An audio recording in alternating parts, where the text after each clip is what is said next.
The top French hockey league is called Ligue Magnus. It's one of the oldest leagues in the world and was founded in 1906. The import rule is to have at least 10 French players on the rosters, which brings upon that there's an average of about 10 imports per team. The attendance is pretty good, with over 1,900 people per game.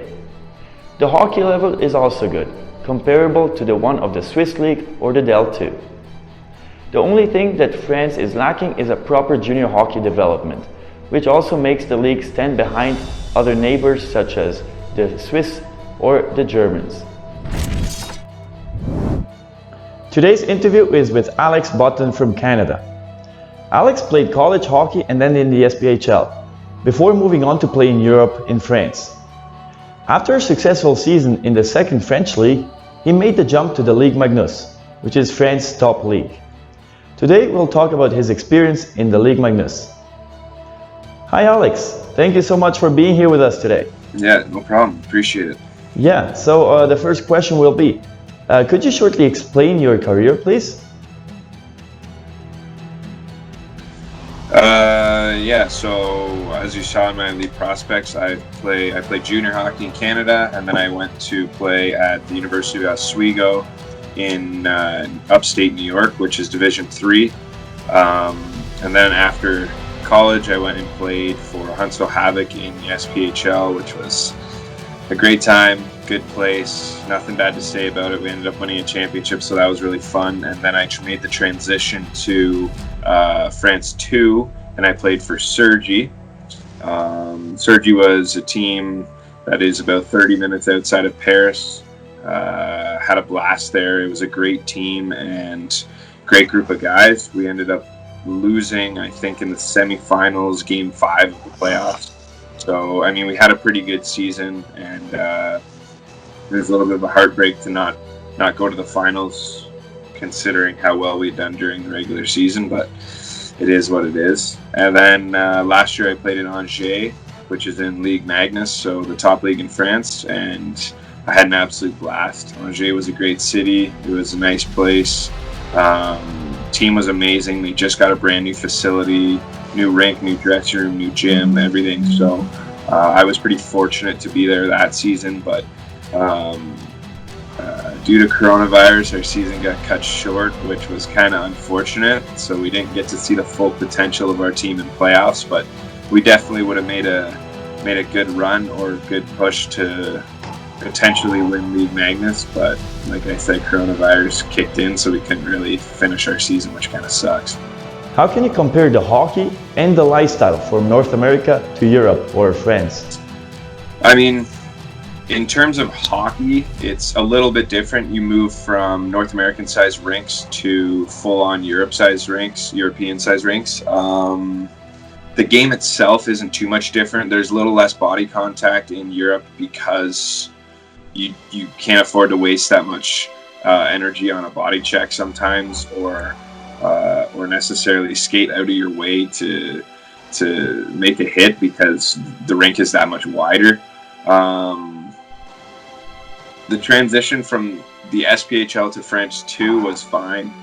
France 2, it was a good level. It was okay, don't get me wrong, but Ligue Magnus was definitely a big step up. I mean, it was the first time I was in a full top league of professional hockey, and the level of play was great. The top 4 or 5 teams in Magnus were really good hockey teams, and every time we played the game, it was just an absolute dogfight. Like, there's just high-end players on both teams. You can really see the difference. And one thing that I noticed going from France 2 to Ligue Magnus was the professionalism aspect. Budgets are a little bit higher in Ligue Magnus. Ownership and management and coaching staff and sponsorships, obviously they take it a little bit more serious as they have more money invested and are a lot more prone to helping the team and want the team to do well. Not to say that France 2 doesn't, but with budgeting differences, it's obviously there's more of a focus on Ligue Magnus teams. The lifestyle itself was a big transition. I'd say, I'd say honestly, just the language barrier is the biggest thing. If you don't speak French, it's definitely tough to come over to a country and try to get things done for the first few months. If you speak little to no French, and then you kind of pick some things up here and there, and you kind of you learn enough to get by and say what you need to say, and buy groceries and order food at a restaurant. So it was good, and also the food was a little bit different. You're all new to a brand new country, so you kind of go crazy at first. You're like, oh, I'm gonna eat all the baguettes and drink the wine and have the cheese and do this and try everything in the country, and then next thing you know, you've put on 10 pounds in a month, and you're like, oh, I need to slow down and really figure out what I'm doing here and focus back on why I came to Europe in the first place. So. And after your college career, did you have an agent to manage all your transfers, or do you do that by yourself? The first time I did it on my own, I honestly went on the internet and sent a lot of emails because I was just looking to play in Europe. That was kind of a goal of mine. I talked to multiple teams in multiple leagues, and I did it all myself through Facebook. I found emails on elite prospects. I basically found a bunch of emails and got some phone numbers of managers and stuff, and I sent out my name and I sent out my hockey resume, which is something I need to create if you're trying to come over to Europe.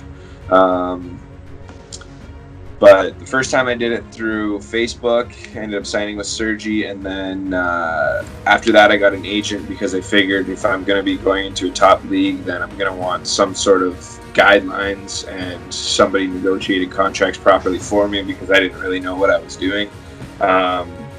So that was good, and my agent worked really well for me, and he was a great guy, and he got me a good contract in Angers, and I have nothing bad to say about him. And he has a lot of players that are actually in League Magnus, so I constantly see signings all over the place, so I'm happy for him.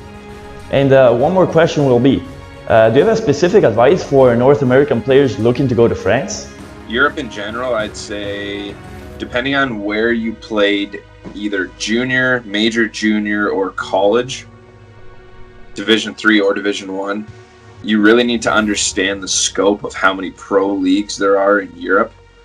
A lot of guys, including myself at the beginning, get greedy and think, oh, I had over a point a game in Division 3, so that should get me into this league, or like Del 2 or Sweden Div 1, the top league in Sweden Div 1, or top league in France. That's not necessarily how it works. European coaches really rely on stats. They're not really calling for references or